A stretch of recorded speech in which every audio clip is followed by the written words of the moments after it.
G'day all, welcome back to another part of the Macross Zero SV51 Nora type build.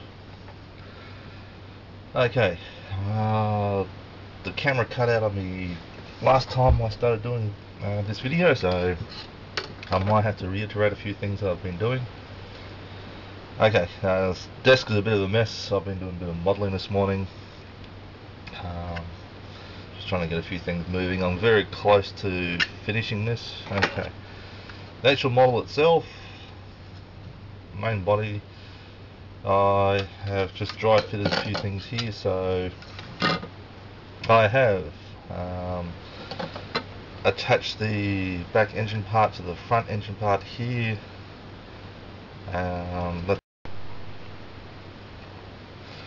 Okay, the camera just cut out on me of that just then. As I was saying, if you wanted to have this thing in flight, you've got, that part of the wing lowered down, you've got to have it in flight, so it'll land in gear up or on take or something like that. So, and I was thinking, okay, mine's going to be on the ground, so I've raised it up. Interesting arrangement. You actually got two parts. There's this join here, is actually a separate part. So it's what gives you the different angles there for in flight or on the ground. Now I was thinking with, since I'm moving all the flight surfaces, I had to do the vertical stabilizer, and realised that if this thing's parked, it's stowed for on the ground, it'll probably be like aircraft on Navy carriers that had their wings folded. Most of them that I've seen so far, the control surfaces are not angled down at all, or up or anything like that. So I'm thinking, okay, the best bet here would be to not change that part at all. So I've left that stock out of the kit, but I've taken the vertical stabilizer rudder off and going to slightly angle it. So what I'm doing here is, throw that aside. What I do is I've got a very small, I think it's 1 mil by 1/2 mil plastic struck straight piece. I'm just going to glue it on the back here, and then I use, it's 5 thou, the smallest or thinnest plastic card you can find. So all I've done is just apply glue to the mating surface there, put it straight down. I'm actually in a bit of a hurry here because I'm recording it. It would take me a lot longer to do this than what I'm currently doing.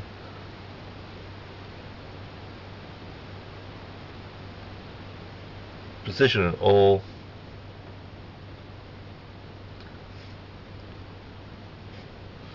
I just got some glue running on me now. Okay.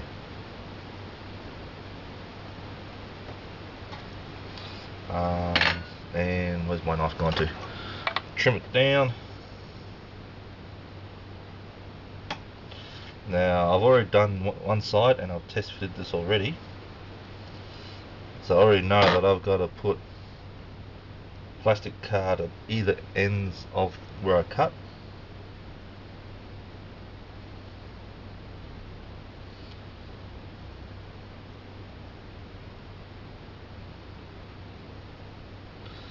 Okay, and that's it. So here's the other side that I did earlier.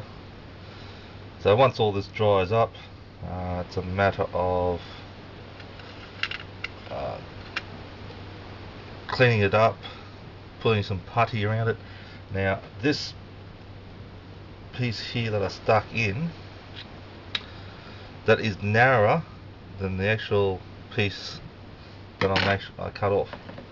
So what I'll do later on, I'll apply putty, especially to this one now, apply putty to both sides, round it off, sanding it and bring it down a bit, because that's actually probably a bit more than what I actually cut off when I removed it,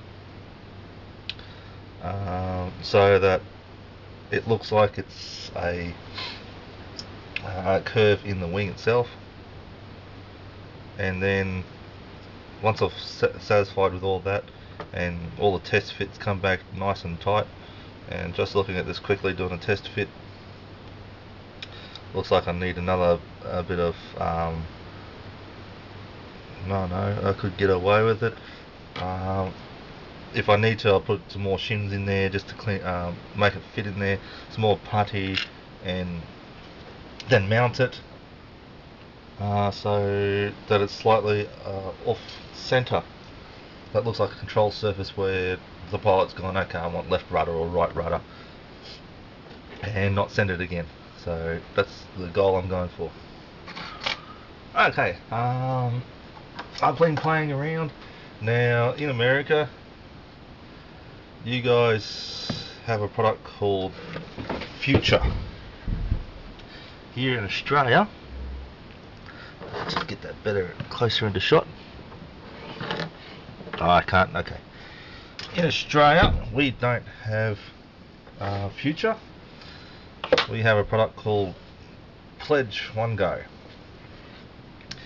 Now, according to all online forums, this is supposed to be the same as Future. So I wanted to repair that seam down. Well, I wanted to improve all my canopies. I've been hunting for this product for ages, Future or Pledge, whatever it is. So I finally got myself a bottle. It's very hard to find in my local town. I went to all the stores around the place. They all looked at me and said, what? Even contacted the manufacturer and said, oh, where do you sell this stuff? And they said, these stores. I went back to those same stores and I said, the manufacturer says you sell them. Nah, never even heard of it. Go try a paint place, go try this, go try that. So finally found it in a little corner shop. And that was about a week ago, I think it was. So I finally got some of the stuff. And what I've done is I have removed the seam off the canopy and then cleaned it up with what was it, 400, 600, 1000, 1500 and 2000 grit Tamiya sanding paper. It was nice and foggy. Dipped it in this stuff, not once but a couple of times while it was still wet, so in the space of about 2 minutes I dipped it in here a couple of times, switched it around and let it dry, and it's come up quite good. I'm actually seeing that sometimes when I look at this thing I see different colours coming through like a rainbow. So what I thought I'd do here is do a bit of a what I did. This is another canopy from another model that I'm currently doing. As you can see, it's got cracks and crap all over it, and I'm hoping this stuff will repair it. So all I'm going to do is put it in here. Where's my tissue? Okay. So this is just El Cheapo no frills tissues, and all I'm doing now is I've got it angled so all the Future is running towards one corner or one edge, and I'm just touching the piece of paper, bits of tissue, just to wick away the excess fluid building up on the edges there. Okay. Already just looking at this, it looks a lot clearer than what it was before. Don't know if you can see that, but there's some nasty cracks in that are still there, so I might just dip it in there a couple more times. Okay, when you're using this stuff, as you can see, I've left a bit of the clear sprue on.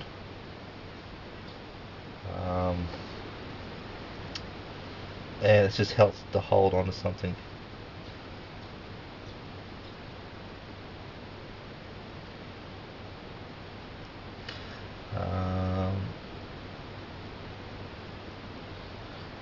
When you're happy with it, and I'm still not, so this might end up being probably 3 or 4 attempts to get this right.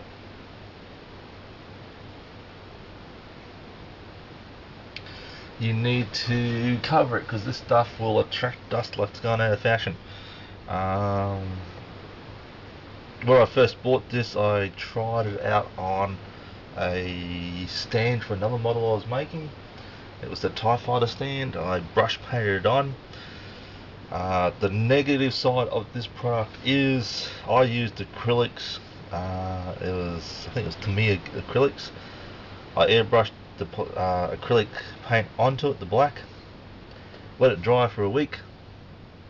Came back to it and brushed on Pledge one go, and she actually started lifting the paint. So I had a black tinge going through everything. So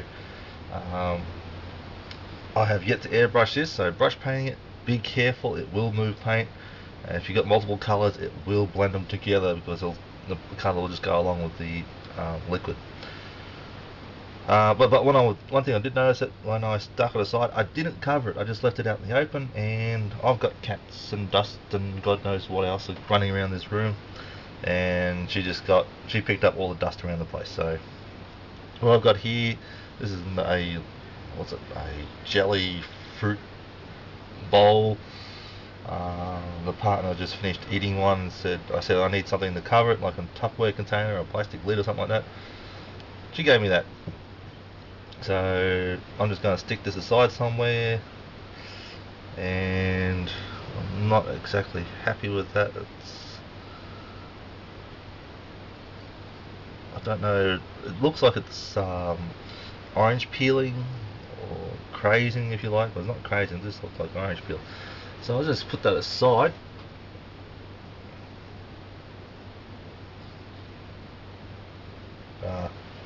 Found some more of the liquid. As I was moving this, it slightly flicked, and found some more of the liquid.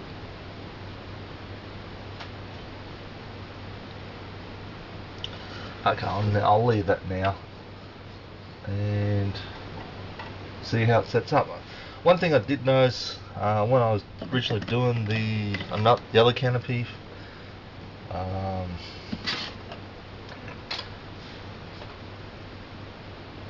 when I did this originally, I looked at it and it looked like there was a bit gritty, a lot of dust inside of it. So I put it back in the pledge again while it was still wet, switched it around and did that a couple of times, and it actually removed all the dust off that, so it came up quite nice. So yes, that's Pledge, available as store near you supposedly. Okay, well, I've got to keep on moving and building this kit, so yes, I'll catch you